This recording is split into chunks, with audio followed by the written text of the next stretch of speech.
Hey guys, and welcome back to my channel. So 2020 is done and over with, finally, I think many of us are tempted to say. So in today's video, I wanted to share a very honest insight into just how much clothing I actually ended up buying last year. So I have a slow fashion colleague, I'd almost call her, called Laura. She's a stylist too here from Denmark, and what she does with her business is to help women really get the most wear out of their wardrobes and give them lots of style tips, lots of style advice. And she wrote a post recently where she gave her followers and her customers a very real and honest insight into how much clothing she actually ended up buying last year. And I thought this was such a nice way of doing it. And as she wrote in her recent blog post, I'll link it down below, so in case you're Danish, or understand Danish, you can go have a look at it. It was a really great post. But she wrote things like, if we can't be real and honest in real life, we can't change the part of the fashion industry and the part of the whole overconsumption that is problematic. Like, that reality can never be changed if we can't be real with ourselves either. And overconsuming fashion is something that we all collectively need to work on solving. I just think that whole sentence just resonated so much with me, and it made me realize that I actually too need to work harder, even though I feel like I've come a long way since I started this slow fashion journey 5 or 6 years ago. So I have actually been tracking all of my purchases that I made last year, and I've sort of parted it into which items have been bought pre-loved, so secondhand, and which items were new but from ethical brands. And then to offer you guys full transparency, I'm also gonna give you an overview of which items in my wardrobe I have been gifted all throughout last year. So as you know, I have been working with Organic Basics all through 2020. It's the only fashion brand that I actually wanted to work with last year. It's one of my favorite brands. I've been a long-time customer even before we started working together, so I'm super honored to be working with them. And as many of you guys know, I have this platform where my main goal and my main focus is to inspire you to use what you have already in your wardrobes and like mix and match everything, and yeah, just use what you have before you buy new.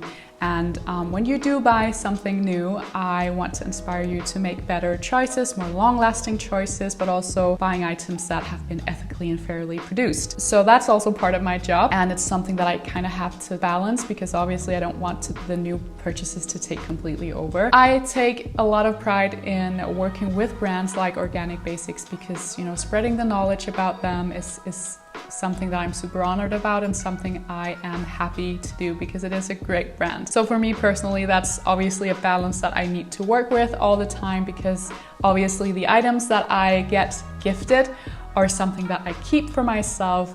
And again, if I don't want the new purchases to take completely over, then I obviously have to say no to a lot of things along the way as well.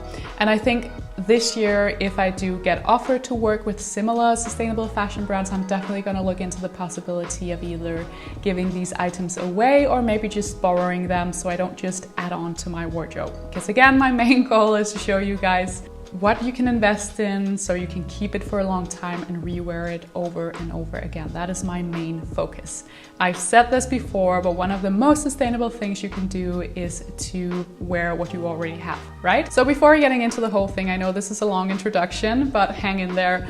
Before getting into the whole thing, I just wanted to remind you guys why it is still so important to talk about fashion and sustainability and why it's so important that we slow down. I know I'm probably preaching to the choir, but chances are that there are some new faces out there watching this video, so I just want to give you guys a reminder. So there's a lot of research out there. There are a lot of like documentaries you can watch, and I'm gonna link some documentaries and some articles to get you started down below and just to back up some of the things that I'm about to say. But according to the Danish Consumer Council called Tænk, our consumption of fashion rose with 43% from 1996 to 2012. So this figure is expected to rise even further, up to 63% by 2030 if we don't slow down. So I think the statistics pretty much speak for themselves. So if you look at the massive pollution and also poor working conditions that the fashion industry throws off, I think the statistics pretty much speak for themselves. We all need to change, and we consume way too much new clothing. That's basically why I wanted to start this challenge. That's the whole thing clothing in a nutshell. So I made the 2020 We Have Plenty challenge last year. This was meant to be the diet to kickstart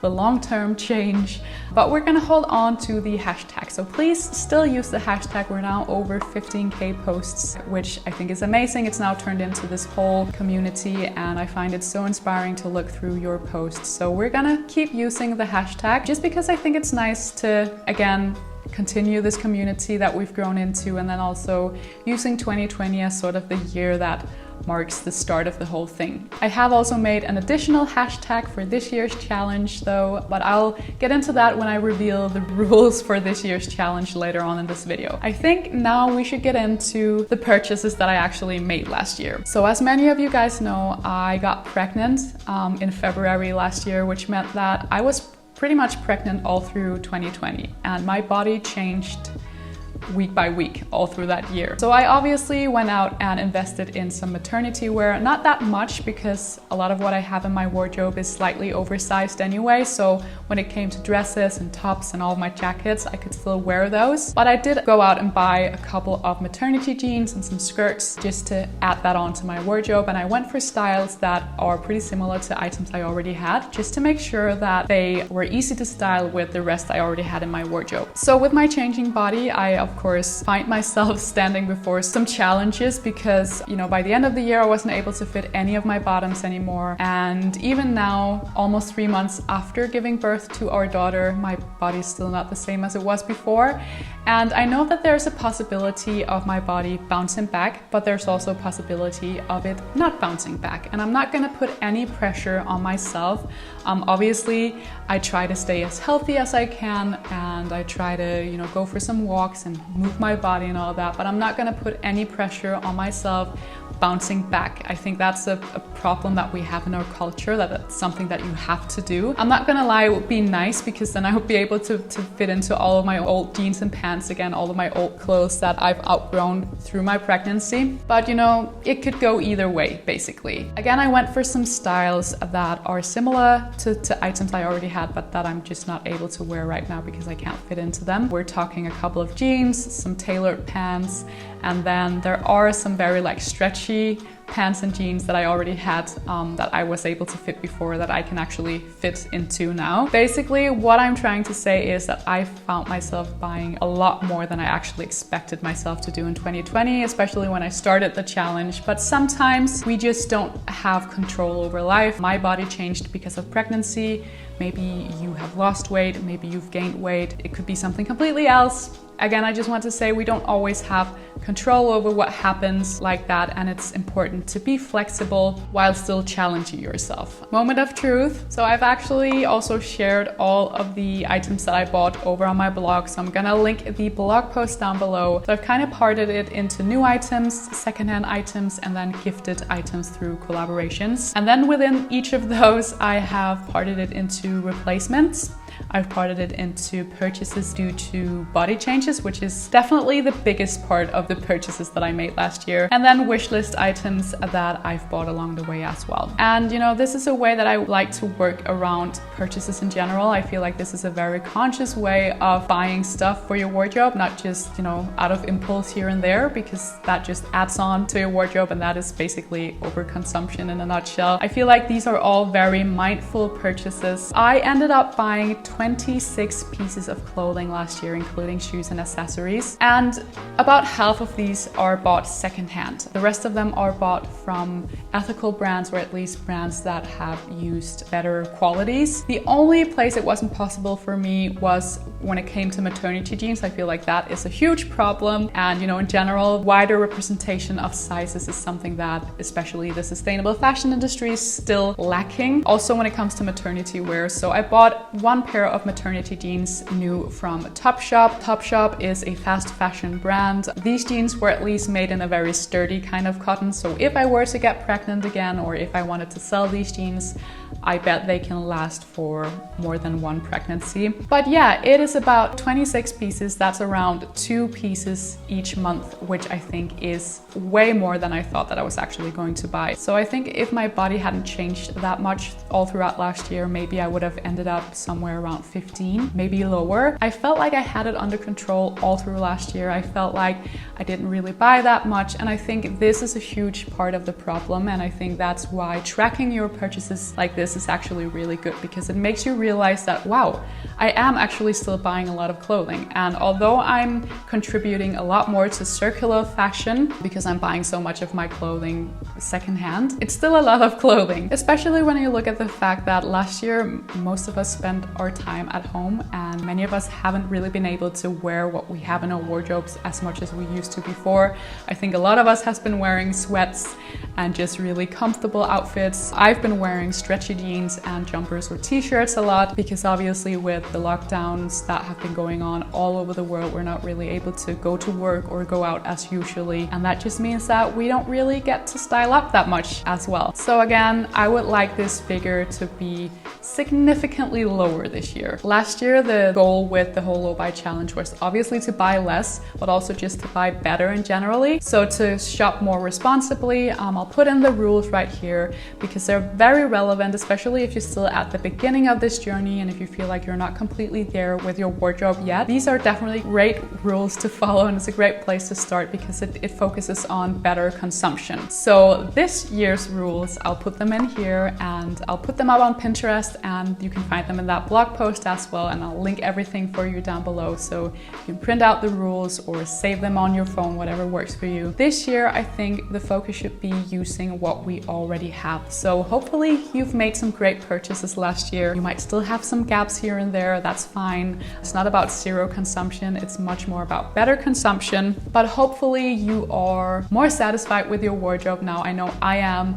very satisfied with my wardrobe, so I think the focus should be on actually using what we have, and that should be like the top rule of the whole challenge. So use what you have, and then I've written some tips on how to actually do that. Shopping your own wardrobe, for example, recreating street style looks with items you already have, building a seasonal capsule where you store some of your clothing away and then shop it when the seasons change is some great ways of keeping the items you already have in rotation. So the 26 items are the items that I ended up buying myself, and I feel like I followed my set of rules all throughout. I followed the goal that I put myself by the start of last year, so going secondhand first and supporting ethical brands. But this number is not with the items that I got through collaborations last year. Again, because I feel like many of the items that I got from Organic Basics, the only brand that I worked with last year, the only fashion brand, many of these have worked as replacements for me. So t-shirts, for example, underwear, socks, these very basic kinds of items that are more necessities, I guess. So I have chosen not to count these into my overall number of tracking my purchases from last year. Again, like I said before, I feel like this is a balance for me, especially because this is my job as well. So introducing you to the latest styles and then giving you my opinion of them and showing you some styling ideas is something I take a lot of pride in, and it's something that I'm gonna keep pursuing. But again, it's important for me to balance things out, and it's important for me that these won't take over the other part of my content that evolves more around using what you already have. You definitely don't have to buy everything I show you here on my channel. If I work with a fashion brand, just keep that in mind. Just a little disclaimer. Take what you can use from these kinds of videos, and then I hope that it makes you aware of some of the brands that I find are doing the biggest difference, and all of the cool brands who are doing amazing sustainable fashion. So like I mentioned before, I have made an additional hashtag called Use Less, Swap More, which is an additional hashtag to the 2020 We Have Plenty, which again, I think we should still keep using. So I'm hoping that we can use this hashtag as a community where we can swap clothes with each other. So you can post a picture of an item from your wardrobe you're not really using, write what size it is, what condition it is, and then write what you're looking for to swap it with. I've already shared a post myself with the brown blazer. Some of you might recognize it. I'm just not getting the wear out of it that I thought I was going to. I think the fit is a bit too fitted for my taste. I do love a more straight fitted, oversized kind of blazer. So I'm actually looking to swap that with a similar neutral kind of blazer, but in a more straight fit, or maybe a cardigan with buttons, like a cropped or like a short version of a cardigan. So if you're interested, I'm gonna leave the Instagram post down below and you can reach out to me via my DMs. I'm not sure if this hashtag is gonna work. I think we should just try it. If not, then maybe we could just use it as a way of showing off items that we've bought either secondhand or that we've swapped in the past maybe. But mainly I'm really hoping that we can swap clothes with each other and we can sort of use that as a community.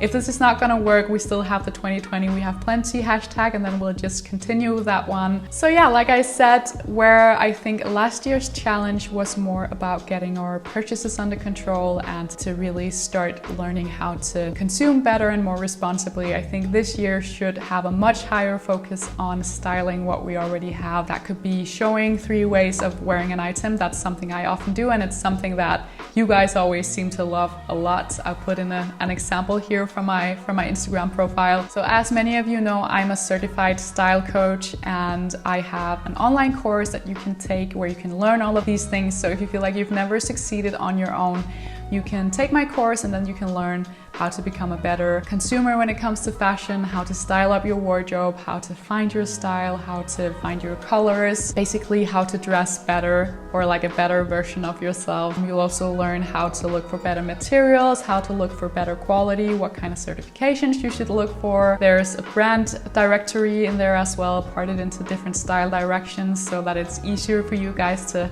actually find what you're looking for. I'll put a link to the course down below, so go have a look at that if you feel like you've never really succeeded on your own and you would like to have some additional help. I'm definitely here to guide you and to help you succeed. A sustainable and lasting wardrobe is about commitment, and it's about being okay with missing out on the latest trends. And I think this year's challenge should be a challenge where we really work on this commitment and this kind of mindset. So all learning to be okay with missing out and committing more to what we already have. So really teach yourself to be able to resist temptations. I find myself standing before these temptations a lot of the time, especially because I work with fashion. There's a lot of temptations all the time, especially when it comes to working with brands, for example. But again, working on commitment and being able to resist these temptations is something I think should be the main focus for. So as for the challenge last year, I would love to hear how it went for you. A lot of you have already been sharing your very honest answers with me over on my Instagram. A lot of you wrote to me that because of COVID and because 2020 was such a depressing year, a lot of you found yourself going back into the retail therapy trap. And I think that this honesty and just knowing that you have a problem there is like the first step in the right direction. So definitely keep going.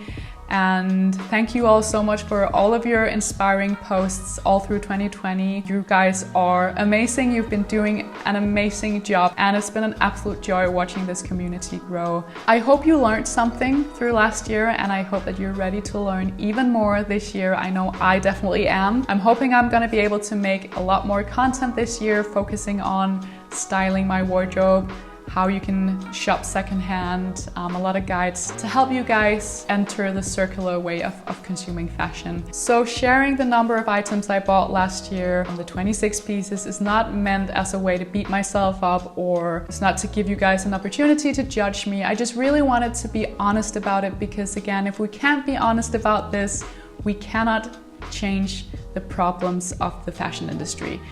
So at least to myself, I feel like it was such an eye-opener actually tracking the clothes that I bought all through the year, and I highly recommend doing it, because you might feel like you have it under control, and then by the end of the year you can see that, wow, you actually ended up buying a lot more than you thought you would. So if I've learned something through this low buy challenge, it is that I still have a lot to learn, and I still need to work on resisting temptation. And I'm gonna work on that for this year. That's gonna be my goal. I hope you guys became wiser. I hope that you learned something. Please feel free to share what you've learned with me in the comments section down below. Let's chat, let's keep the conversation going. Let me know if you're gonna join in the challenge. Let me know if you have any goals or any tips you'd like to share on how you're gonna succeed. Thank you guys so much for watching the video. Thank you for participating in the low buy challenge. It's been a joy watching through all of your inspiring posts. Your kindness blows me away every single day. So let's do it. 2021, we have a new challenge. So excited. Thank you so much for watching.